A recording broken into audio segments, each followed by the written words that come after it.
Okay, everyone. Just continuing with the Double Mujannah. This is a game that I played against Phil Harris. Uh, so I started out with a traditional kind of a 3 pawns, 4 pawns, and saw that he was setting up Mujannah, so decided to go in for a Double Mujannah as well. And so everything progresses normally. I prepared an assault on the Shah side. Um, and Black played rook g8. I went for it with b4. Of course, rook to g1 immediately is also completely playable and would be normally the main line.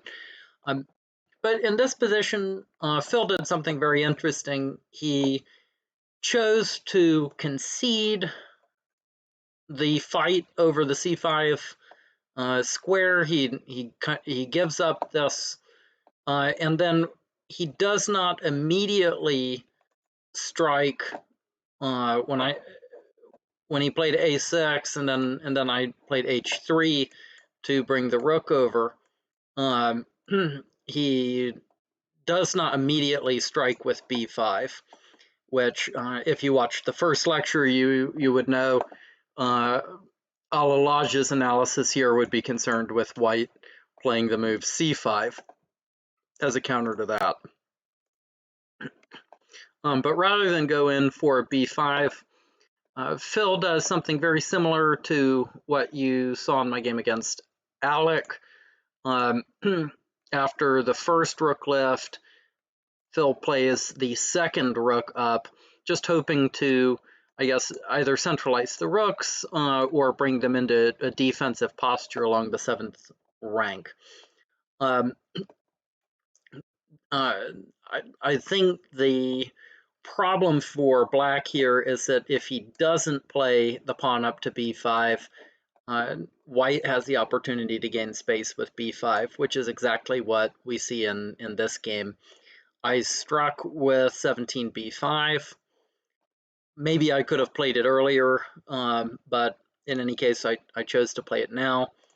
After a takes, I played rook takes. So the idea here is simple. I'm going to double on the B file and put pressure on the B pawn. And this actually gets to be now quite difficult for Black. King to C7, preemptively trying to defend the pawn. I doubled on the B file. You'll notice now my plan is simple. I'm going to continue probably with knight to A4 in the near future to put pressure here. And attempt to surround the b6 pawn. Black understandably tried to fight this off, knight to a7. I just maintained the pressure on the b file. Black came in, trying to overprotect, but now you see the weakness of the b5 square. I came in with knight to d4. So Black's in a rather difficult situation here.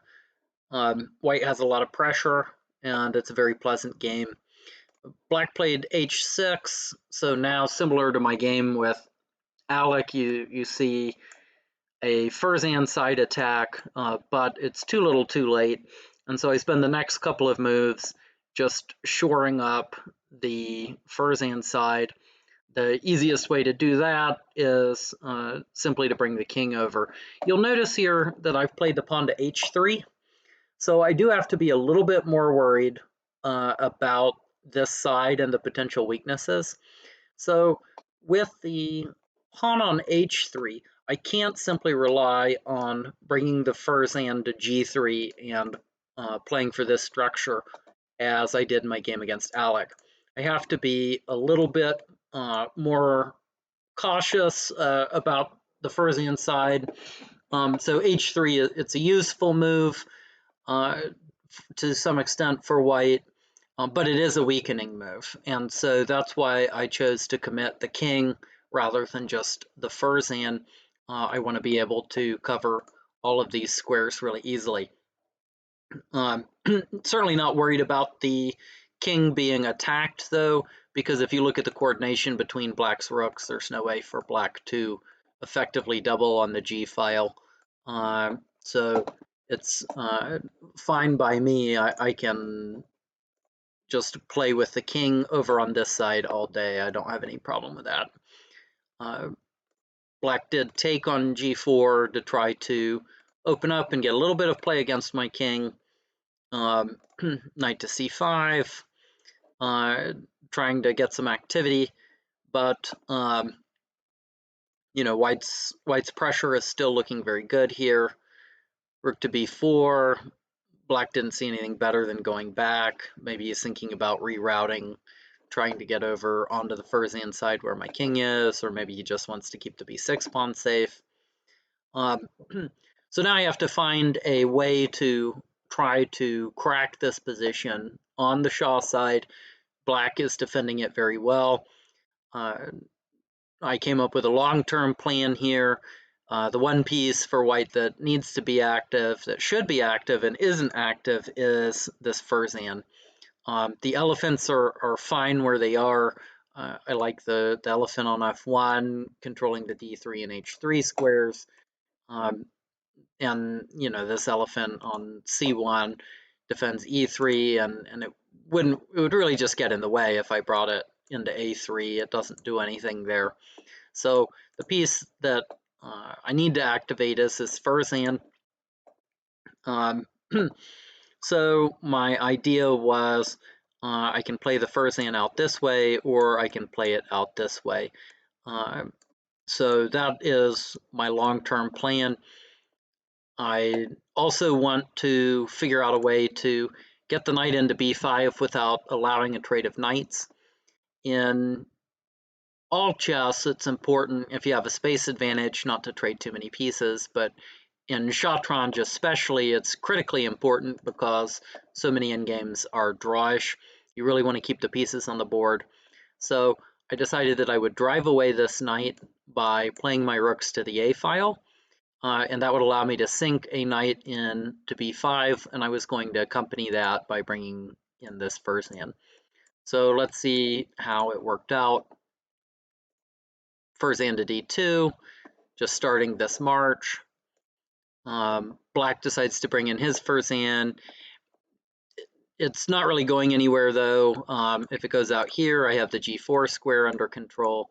If he tries to play e5 and play it in here, that's going to create a big weakness on f5. So black does try to activate his Fursan, but you'll see my Fursan is much better than his Fursan, and that makes all the difference. Okay, knight to a4, just keeping this under lock and key for the time being. Black played here, hoping to exchange, but then knight to b5, I'm just not going to allow any exchange of pieces. I move back. Black continues to try to trade, but I avoid trades like the plague. Black plays king to c7. He's probably hoping to bring the knight back into c6. And now I begin this plan of doubling up on the a file to try to drive this knight out of a7. Black continues to pursue trades, and I continue to avoid them. I just really want to hammer in on this weakness on b5. Black goes back. Knight to e2. I'm carving a path for this Fursan to come into the game. Maybe it would have been more accurate to play this first, and then, you know, potentially I could get this check in. But in any case, my plan's simple enough. Black goes back. Black's really just biding his time here. My Fursan comes into the game. Now it's here, it controls c5, which is an important square. Black's continuing to just tempo back and forth. Bring the knight in again. All right, so now I finally lined up on this knight. If black plays knight to c6, I have the option now of playing check, and of course if black plays king to b8, then you see checkmate. So, and if black plays out king to d8, I suppose I have to do something to save this Furzan first. So maybe white plays rook to b2, or maybe rook to a4. But eventually this rook is going to penetrate to the back rank. And white's making a lot of progress on the Shah side, forcing black's king back and creating multiple squares where white can penetrate. So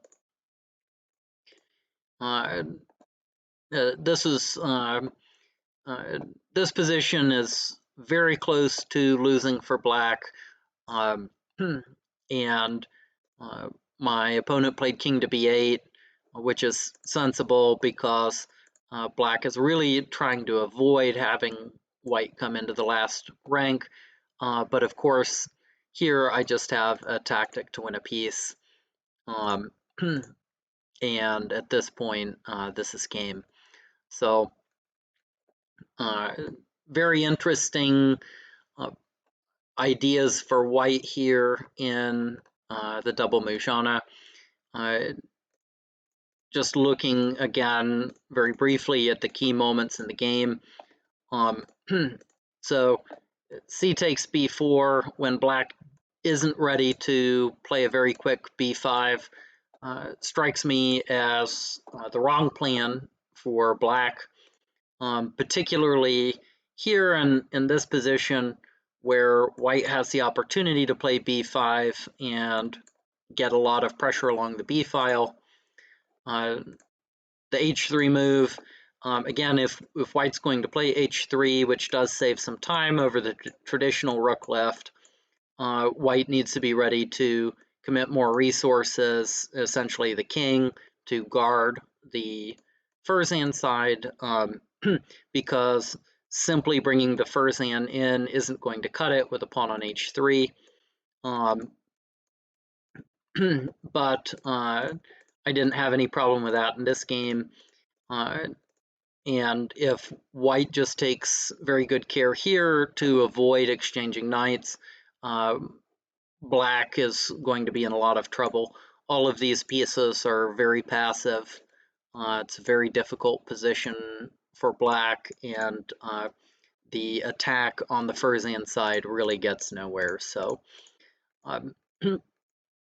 that's pretty much a wrap on this game. In my next lecture, I'm going to just quickly show a game that I lost against Requadra when I was playing the white side of the Double Muj. And hopefully you'll be able to get a few more ideas for ways that black should play in the Double Mujannah in order to pose a much better defense.